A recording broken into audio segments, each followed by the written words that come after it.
Práctica, in a summary, is where you can really just stop, start, go back, record, watch. It's a moment that we have to just repeat something over and over again until it's embodied.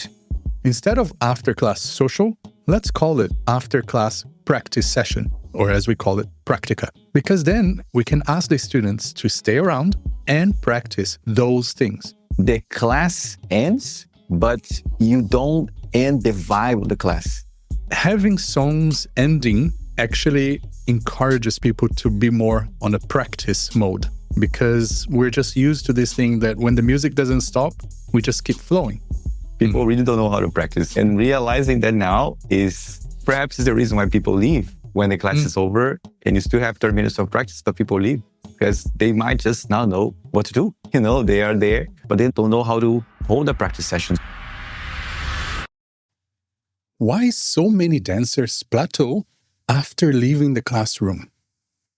Is a Práctica just a mini social, or is it the missing link to true mastery? And how can just a few simple shifts in your environment turn a frustrating practice into a transformation? Well, let's find out. Hello everyone, and welcome back to ZoukNerds. In this episode, Gui Prada and I dive into our strategies for running a successful Práctica. We'll explain why you should avoid DJ sets and instead use individual songs, as well as how to use specific prompts to keep students engaged and how to teach them the art of practicing.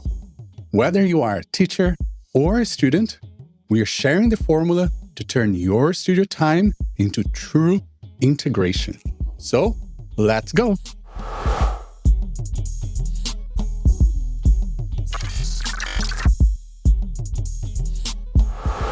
Hello everyone, my name is Alisson Sanji, and let's welcome back our beautiful co-host, Gui Prada. Hello, Gui!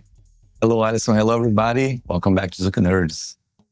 Welcome back and Happy New Year. I think this is already the second or third episode of this year, but because we record this, sometimes ahead, we didn't really get to say this. So Happy New Year, everyone, and we hope that this is going to be a great year for your life, dancing, and lots of ZoukNerds. Yeah, Happy New Year, everybody. I don't know if you have any New Year resolution things that you do, but if you do, I hope you accomplish at least some of them.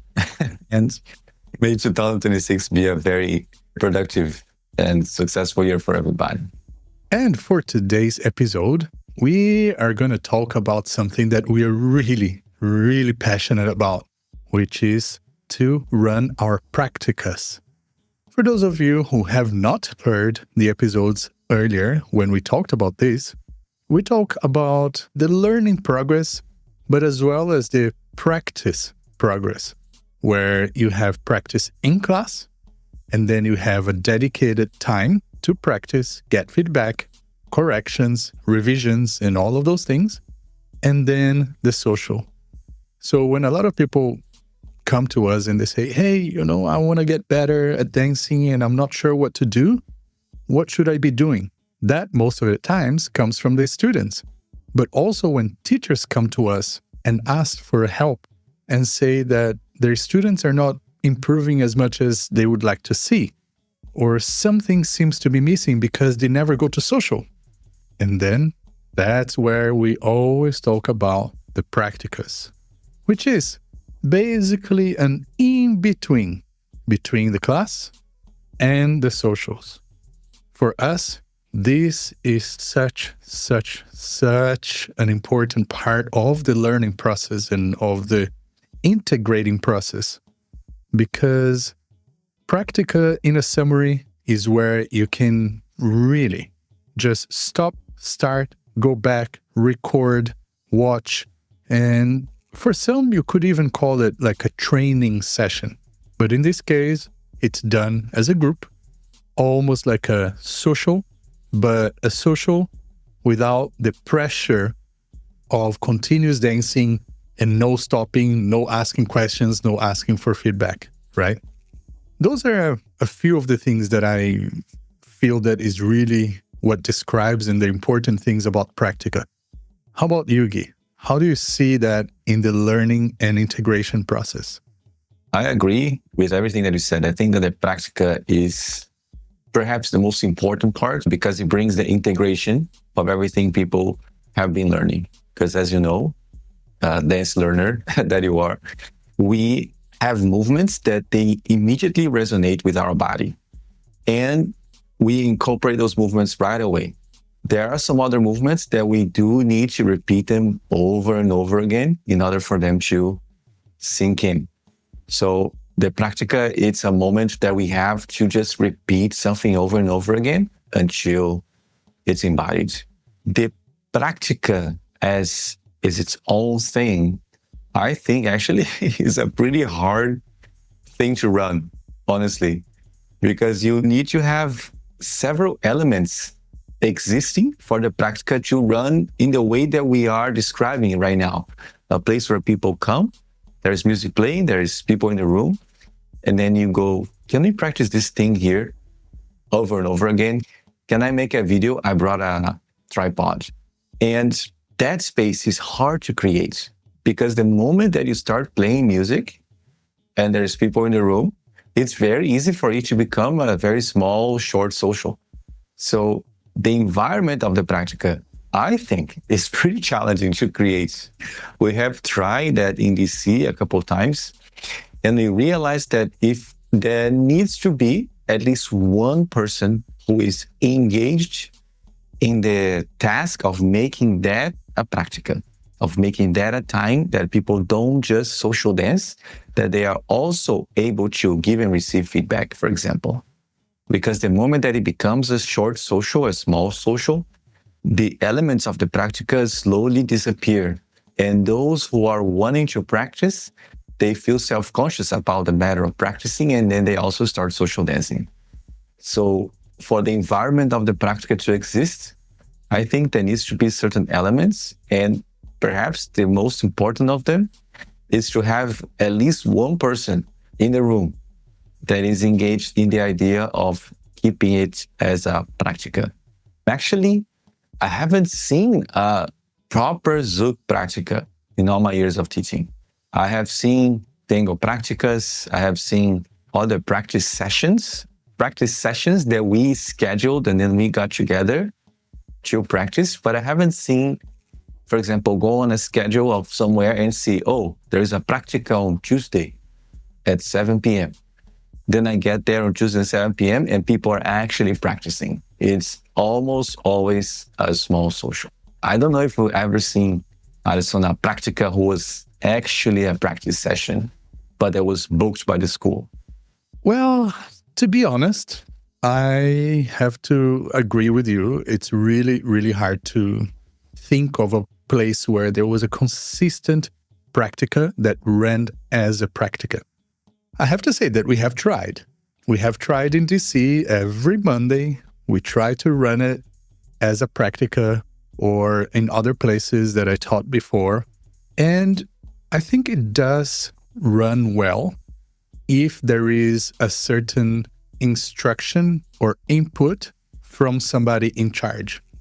Such as, when the Práctica starts, we actually welcome everybody and we put the intention forward and say, hey guys, this is a safe space for you to practice. And if there's anything that is not happening, please go back, try again. We have teachers, assistants, helpers in the room. Please ask us. We're here, we are available if you want to do with us or if you just want us to watch and give you some feedback. Also, for anybody who would like to spend this time practicing alone, please feel free and welcome to just practice alone. No pressure to be here and having to social dance with anybody. I would actually encourage that when you're waiting for a partner, just go and practice alone.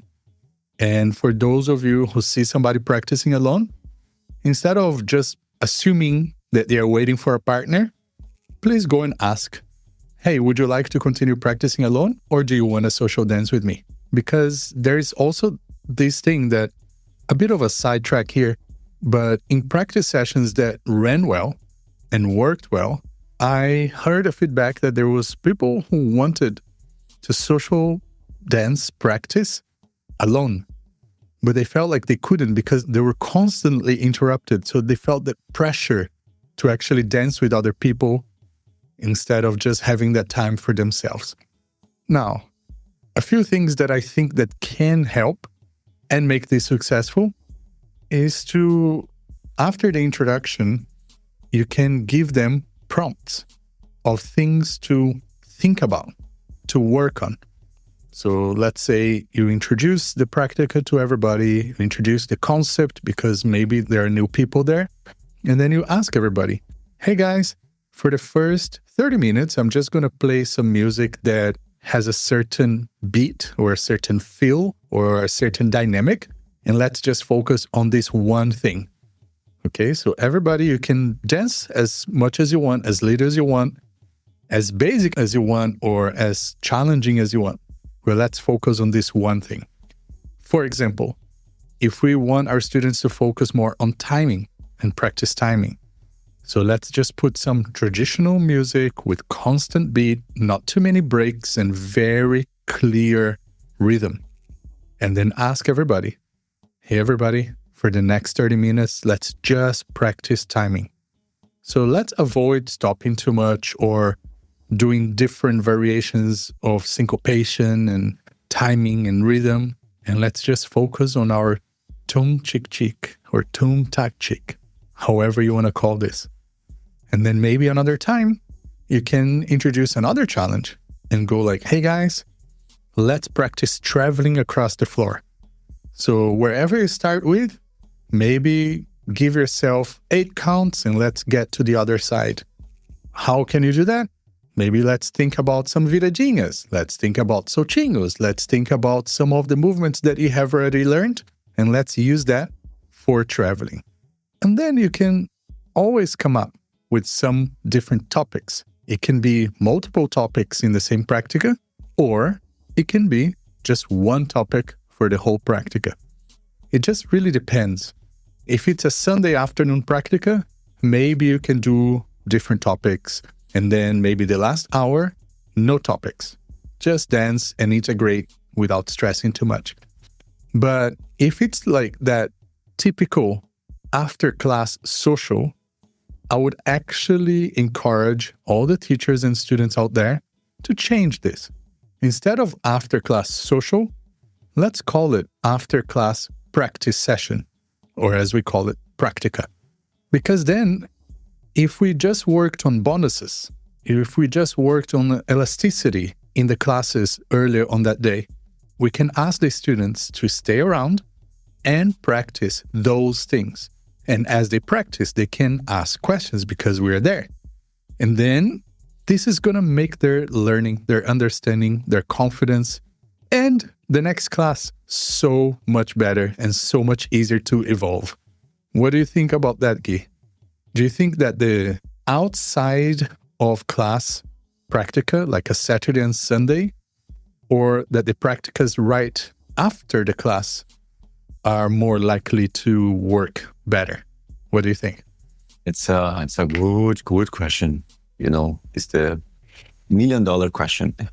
Because in the experience that I have gathered over the years, I realized certain things. As for a Práctica, so in the way that you are describing, requires a certain level of preparation, requires some level of preparation to integrate the content of the classes or to integrate any sort of practice to the Práctica. So this person in charge needs to maybe prepare ahead of time or observing people dancing, create a prompt on the fly. It does require some amount of preparation. There is also the matter of music as well. The easy route is you have 1 hour and a half Práctica, you look at a 1 hour and a half set, you play the set, and life goes on. You just sit and watch and dance with people, enjoy everybody. If you want to do a Práctica in this way, you might need to be more mindful about the music, choose the songs, create the playlists. So all of that is preparation. So on that end, I think that the Práctica right after the class would be easier to do and more efficient because you are right after the class and you might not have 1 hour and a half because normally the Prácticas right after class, they have 1 hour, 30 minutes, 1 hour long. Some places do have in their Zouk day 90-minute block for the Práctica, like we have on Mondays at District Zouk. But I know some places have less than that. So if you have less time and right after class and you just start the bonus, I think it's much easier to hold people there a little bit longer. There is also the way that you flow into the Práctica, right? I tried that in Taipei a couple of times and it really worked. Instead of ending the class and say, people, we have a Práctica now, stay over to dance. And then you go away and then go do something, the music and something. The class ends, but you don't end the vibe of the class. The class vibe is still going. The thing that worked was say, we're going to move into the Práctica now with your partner, practice these variations here as I put the song. So you don't close the class. You keep it going. The class time is over, but you keep the vibe of the class going. So I think that's easier than having the Práctica on a separate day. Because on a separate day, you will have people come, but sometimes not necessarily the people that you would like to come. So if you are in the context of the class already, the people are already there, you just create a way to keep them there.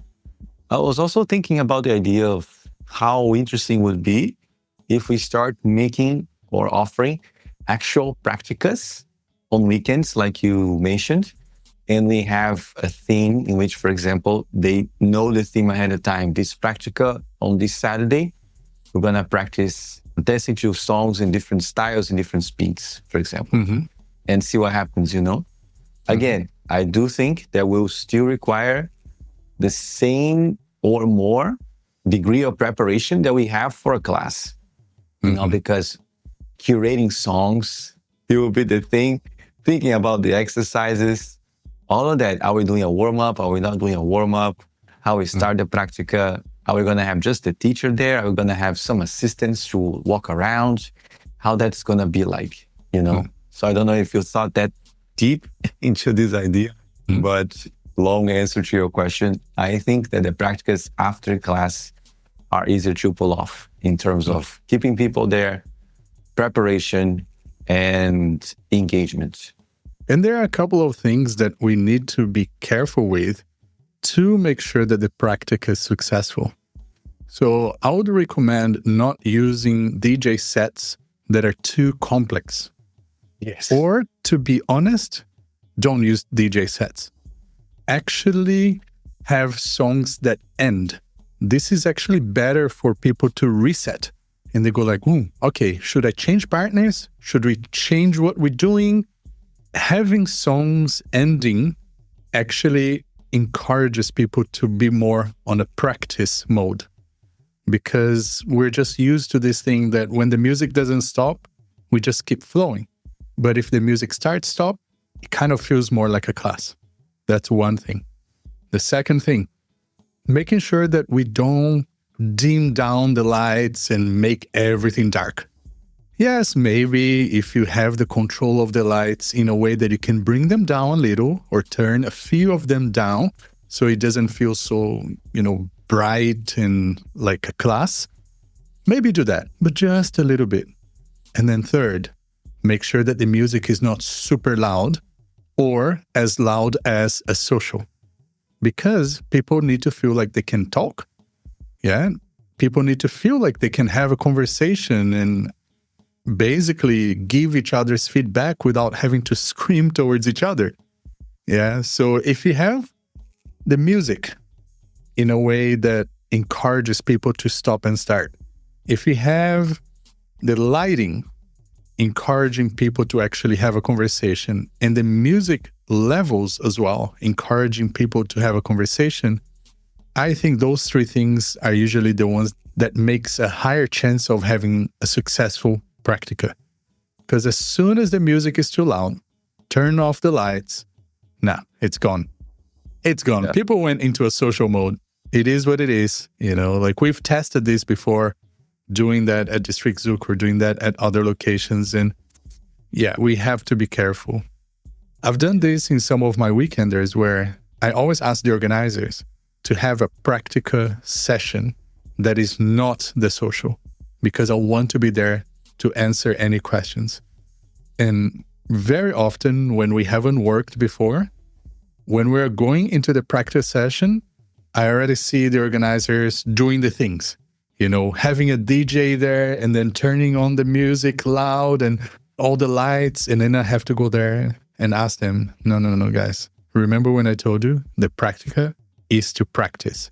So we don't need a DJ. We don't need the party lights. We don't need any of that. We just need the classroom here open and available and music in the background. Nice and chill, nothing too crazy. So then we can encourage and make people feel more comfortable to take it slow. I think that's the point of the Práctica as well. Take it slow and have no pressure to actually achieve anything in a certain way. You're just there to spend time letting your body absorb the material. And as things happen, you will have questions like you do in a social, and then you can ask. Because I think I can speak for every dancer in the world, which is not very often, but I think this is something that happens to everybody. We've all been to a social, and as we're social dancing, we wish we could do something again. Or we wish we could have somebody that we could ask a question like, how can I make this different or better? Or why is this not working? Anybody in any social, you most likely have had that moment. And when you're in the Práctica, guess what? You can stop. You can do it again. You can even ask your partner, hey, can you do that move again? Wow, I haven't done that before. Or I love something about it. I'm not sure what it is. Can you do it again? Because I want to pay attention to my body and just have that moment. It's so cool. And it's something that I think we love because we do so much. Gui and I, we do it with anybody whenever we can. We have a practice session so we can actually talk. And just before I give back to Gui, I'm just going to say this. Guys, when we say a Práctica or a practice session in the way that Gui and I are speaking here, we're not talking about meeting up to just social. That's not it. I know a lot of people say, oh, but I train every week. And I'm like, okay, what did you train? Oh, we just dance. Okay. So what did you improve? I mean, we weren't really thinking about it. We were just social dancing. I'm like, okay, cool. That is one of the trainings that you should do. Everybody should do social dancing training. But the Práctica that we're discussing here is really the place where you train. There are outcomes that you can measure from that time together. Maybe the outcome is just, well, I was practicing not to think and not to stress. That's cool. I have practiced that many times. The practice session was to not stress, not to be in my head, and not to judge myself the whole dance. That's a Práctica, so it's not necessarily a footwork or a certain move. It can just be something like soft skills, emotional, and things like that. That's true, because I too practice a lot in the context of social dancing, just like dance for 30 minutes to 1 hour. In that 30 minutes to 1 hour, I am thinking about something. I have a focus point or some sort of challenge as well. We don't turn, we don't open, we only open, So the social dance, the non-stop dancing practice session, I think is very useful when you do have something that you are focusing on. And a lot of the things that I do came out of practicing like that. And I really like what you mentioned, Alison, about the environment. Guys, this makes the whole difference. Letting the song end, lights a little bit, not dimming the lights, letting the setting be different from the social, from the party setting. So the energy in the place is different as well. One thing that I wanted to add is something that I have been trying in these workshops, these weekenders that I've been doing, the Masters of Social Dancing, where there are practice sessions embedded in the training. And these practice sessions are in little groups, in small groups of 3 to 5 couples. And something that has been really interesting to observe is the prompt that I give is get together with your group and decide what you're going to practice and how you're going to change partners. And that has been really interesting because I was observing that in this moment of practice, you have a group of 4 people.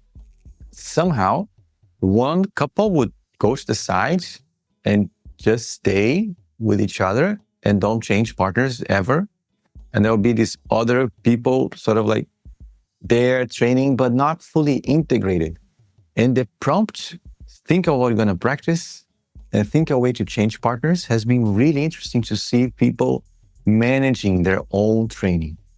And as the engaged person in the room, the person who is facilitating, walking around the groups and watching them doing their things and giving little piece of feedback here and there, I have been observing the variety of approaches that people are taking to that time of practice session. And it's not a long time. It's between 15 to 30 minutes. It's the amount of time that we have. But it's in the context of the class, but it's not like the practice that we have in class where we say high five, change partners, which is going to be the same context of a Práctica. There won't be someone there saying high five, change partners. Or you can do that in the practice session. But again, that level of engagement that we were talking about. So if you have the things that Alison mentioned, where you let the song end, for example, that's a cue to change partners because you want people to, at least in theory, practice with more people in the room, unless they come with one partner and they want to use the room, the space, the music, and the teacher there to practice with this one partner. And that's completely fine as well. So I think there is this aspect that the Práctica is also an open environment for you to come and practice any way you want. You know, the thing is, we would like people to have that opportunity. Like Alison was saying in the events, when the practice time comes, we start lowering the lights and preparing the set list and all of that thing. It's such an autopilot for us because I truly think it's the most convenient and easy thing to do. You have the time allocated. People are really tired of the class sometimes, and they sometimes just want to dance. And we understand that. And we also want to give them a little bit more time for integration, give them a little bit more time for integration. So in the end of the day, for you to hold a true Práctica, you might need to think of several elements that it might be on autopilot for you at the moment, or that will require you to be way more engaged in that process than you might be right now. If you're a teacher, if you're a local teacher, if you are traveling and in your weekenders, you have that practice session. And if you want that to be truly a practice session, you need to be there a little bit more in the details. So instead of a set, a playlist, no dim lights. Perhaps don't end the class and say, guys, now you have practice. Give the prompt right away in the transition from class to Práctica. Ask people to decide what they're going to practice, how they're going to practice. You can form small groups of practice, and then they practice in these small groups. I don't know if you can think of other ways, Alison, to make this something more natural for us and also more natural for the students, so they understand there is the class environment where they practice in class, high five, rotate, high five, change partners, blah, blah, blah. When they practice right after class, not anymore high five, rotate, but the teacher is still there and I'm still practicing the things, and the social where I go and then no worries about practicing or giving or receiving feedback. So I think we gave already several good tips here. Yeah, there are certain ways that I schedule things and that I bring forward when I'm planning something or executing something that can help. And two of those things are naming it. and being intentional when you are in the room. So when I run my team here in Taipei, or when I run my weekenders, I put that part as practice, feedback, and Q&A. So it's in the schedule. It's not that it's an optional, additional thing. It's like workshops from 1 to 3, practice, feedback, and Q&A from 3 to 4. That's the schedule that you're signing up. So right after the recap, now we are moving on to that part of the schedule. It's not an additional thing, right? And the same thing with the team. So the team was a 2-hour session plus 30 minutes of practice, feedback, and Q&A. And that was how you sign up. So what time does it start? Starts at 8:30. When does it end? 11. The class officially ends at 10:30, but the whole commitment ends at 11. So I make sure that this is already clear in the way I write or in the way I communicate to people about the weekender or the team training. So that's another idea that you can do in your classes. You can tell your students and say, hey, the class is from 8:30 to 9:30. But when you come to the class, you will also stay for the Práctica. It's part of the package. It's already included in the price of your class. So please stay back, because this is time that you get to actually ask. So don't just throw it away. It's studio time, it's music time, it's teacher time, because teachers, they could just go home and sleep. They could teach a private lesson. They could do something. So even on that side of things, as a teacher, you have to budget that, right? So you have to budget a certain payment for yourself included in the whole thing. So those extra hours, they are included. In the weekender, that extra hour of Práctica is included in the total pricing. On the teams, the 30 minutes is included in the total pricing. It's something that I'm already comfortable with when I put it forwards. I don't think about, if I do another 30 minutes, it's time that I'm not getting paid. No, because I already did that in the planning phase. I've already planned those 30 minutes as paid hours for myself. Of course, it's not going to paid hours as much as you would if you're teaching a full workshop. But there's something there. There's something that you already dedicate there in the planning phase. So you don't have to even ask the students, okay, if you're staying for the Práctica, it's $5. I mean, that is probably a way that I don't recommend, because then you do create that separation. Even if it's $5, you create a separation. I would rather tell you, hey, make that part of the course. What time is the course? 8:30 to 10:30. Okay, cool. And then every class, you can tell the students, this is the structure. For the first 1 hour and a half, we're going to learn. We're going to get a lot of information. For the last 30 minutes, we're going to practice. You can even go like that. You don't even have to separate the practice class, the practice part. You can just make it part of the class.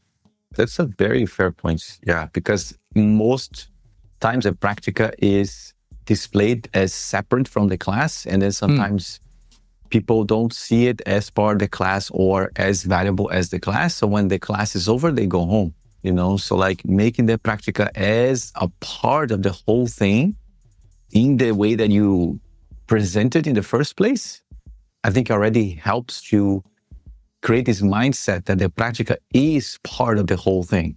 And when you get this chunk of time of your life that you're going to dedicate to this, it's not 90 minutes of class and perhaps 30 more minutes of Práctica. You're getting a 2-hour chunk.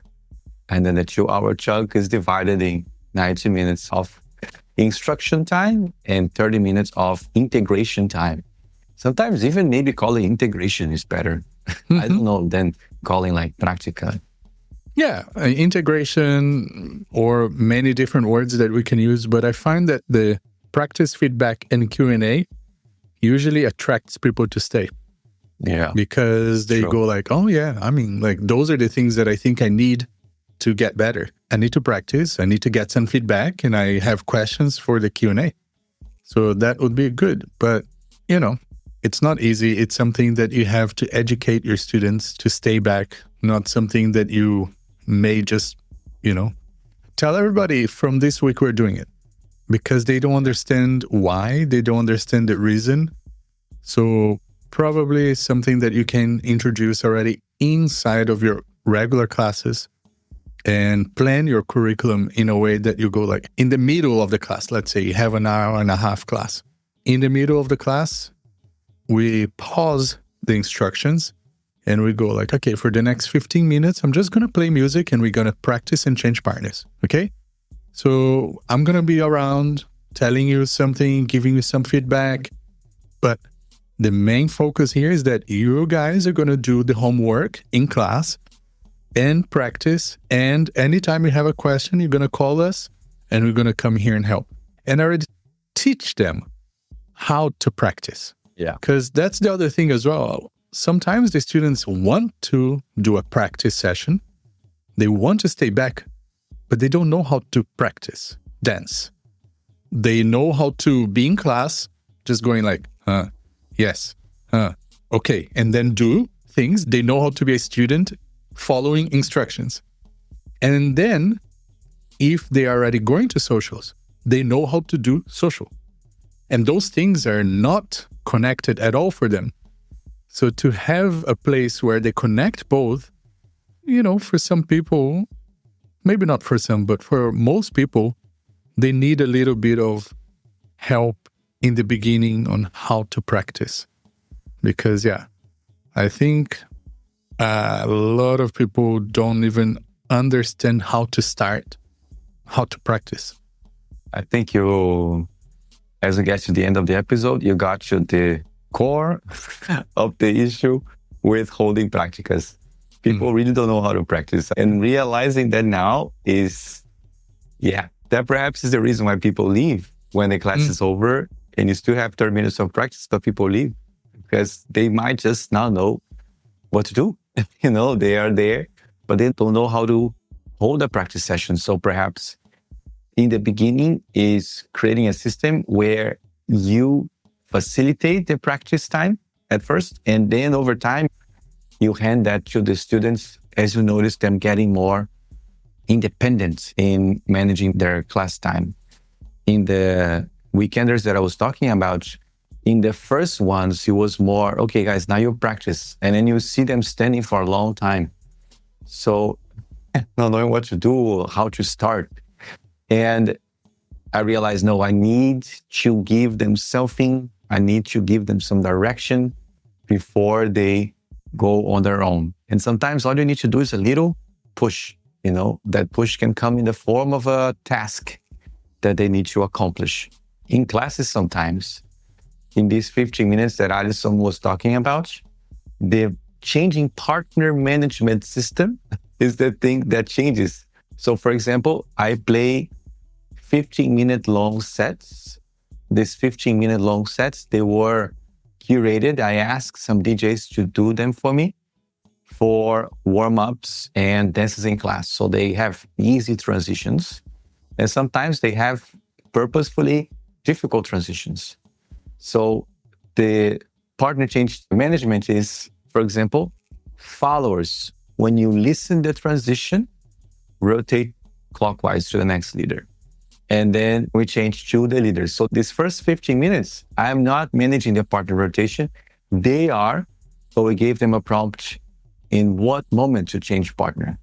And it's a really fascinating process to see, for example, the followers who are not that used to listen to the transition.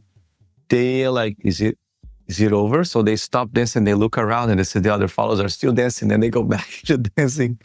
And then over time, by the second transition, they are already flowing. There was another prompt that I gave that was really cool as well.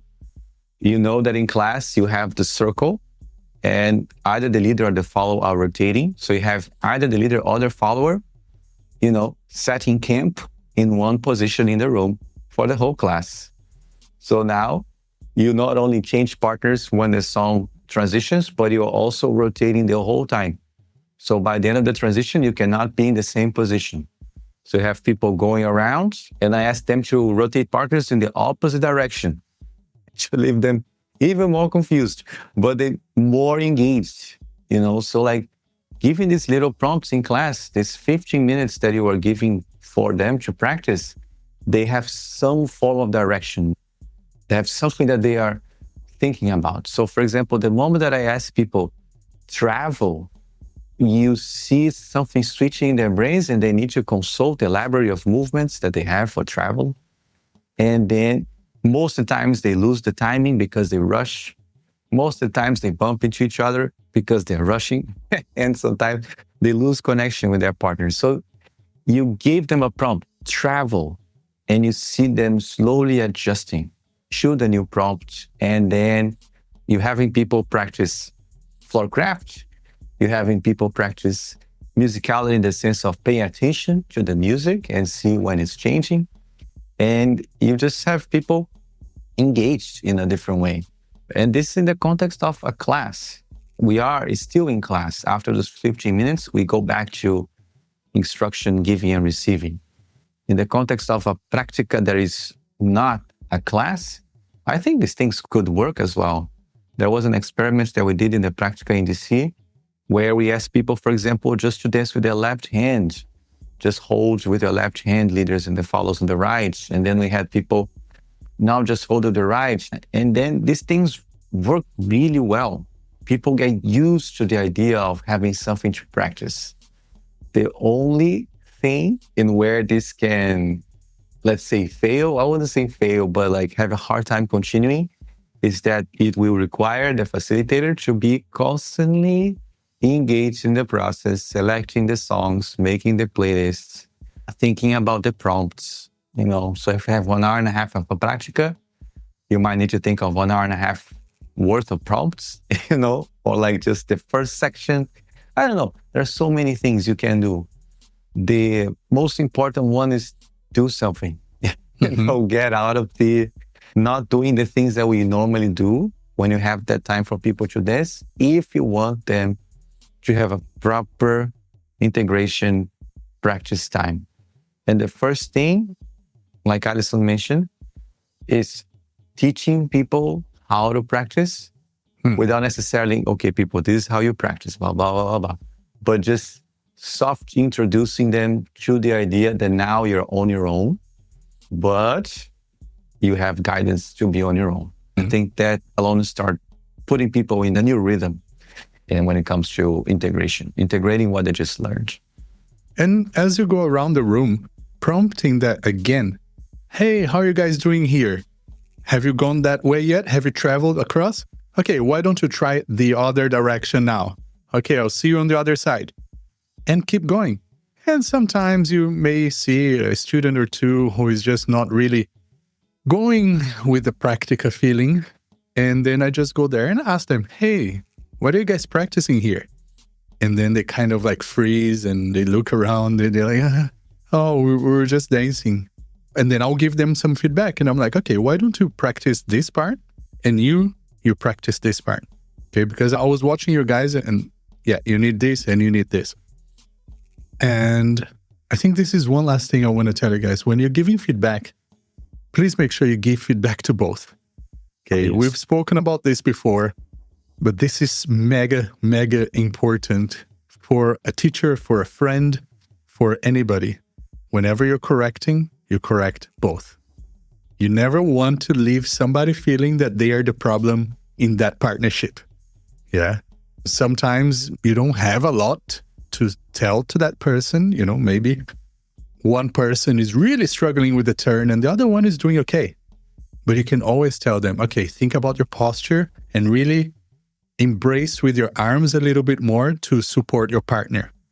Everybody, any time in their life of dancing, will take that feedback and improve their dancing. Even if they're professional top of the world, just a little bit more consciousness about your body, your posture, your frame, your weight transfer never hurts anybody and only helps everybody. So that's maybe one last thing that I wanted to throw in here as a little golden gift for everybody. But yeah, this episode is something that we want to do for a long time. And we always get asked, how to make socials versus study groups versus practice sessions versus, I don't know, guided solo training warm-up style. And yeah, we're going to be doing more of those to hopefully help you as a student in your journey, or teachers and community leaders out there who want to try something new to improve their community. And we hope this was helpful. Yeah, guys, so we hope this was good. Give you some ideas if you wanted to start a Práctica or if you already have a Práctica going on. And I would say just try something. I mean, if you are a local teacher and local organizer and you right now have a Práctica going on, just try one of these things. And if I would say the first thing to try changing the set from a set to a playlist and just watch. Yeah, I think that'll be the first one. So lights on, from a set to a playlist, and see and wonder your eyes with what you're gonna witness, you know. Enjoy the confusion. Enjoy the confusion, but it's gonna be fascinating. Okay? Yes. And just let us know how it goes afterwards. That's a huge change. And with that, everybody, we want to thank you once again for being here. And please follow, like, subscribe, share. Help us keep growing this beautiful ZoukNerds community. And we'll see you on the next one. Beijos, beijos. Abraços and ciao. Everyone.